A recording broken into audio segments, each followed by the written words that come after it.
Greetings, adventurer, and welcome to the Elder Scrolls Library. My name is Aurelius, your lore master, and today we are reading and discussing the Five Tenets, which appears in two of the Elder Scrolls games, Oblivion and Elder Scrolls Online. This book lists the 5 tenets of the Dark Brotherhood. Let's get into the 5 tenets.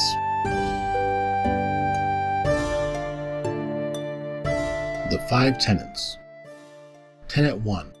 Never dishonor the Night Mother. To do so is to invoke the wrath of Sithis. Tenet 2. Never betray the Dark Brotherhood or its secrets. To do so is to invoke the wrath of Sithis. Tenet 3. Never disobey or refuse to carry out an order from a Dark Brotherhood superior.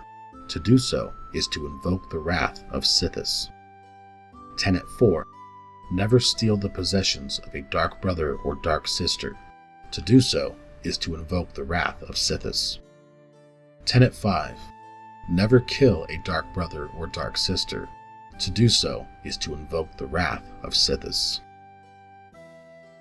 A very short book for today.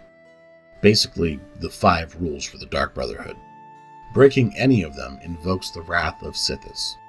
Sithis, if you are unfamiliar, is the patron deity of the Dark Brotherhood. He is the Dreadfather, the Serpent of Chaos, the Final Destroyer, and one of the oldest primordial forces in existence. So one can rightly assume that he is a powerful being. Depending on which creation story you go by, Sithis can also be considered the soul of Padme and the progenitor of Lorkhan. The rules themselves are pretty straightforward, but what is the wrath of Sithis? This doesn't just mean that Sithis gets mad at you if you break a rule. The wrath of Sithis takes the form of a gloom wraith or a shadowy ghost. It is armed with a silver dagger called the Dagger of Discipline, and will seek to claim your soul for Sithis. An encounter with the wrath of Sithis can be defeated or survived. In fact, doing so is how exiled members of the Dark Brotherhood earn the ability to rejoin. Thank you so much for sticking around and listening. Drop a like, subscribe to the channel, and tell me what you think about this book in the comments below. And may the blessings of the 8 Divines be upon you.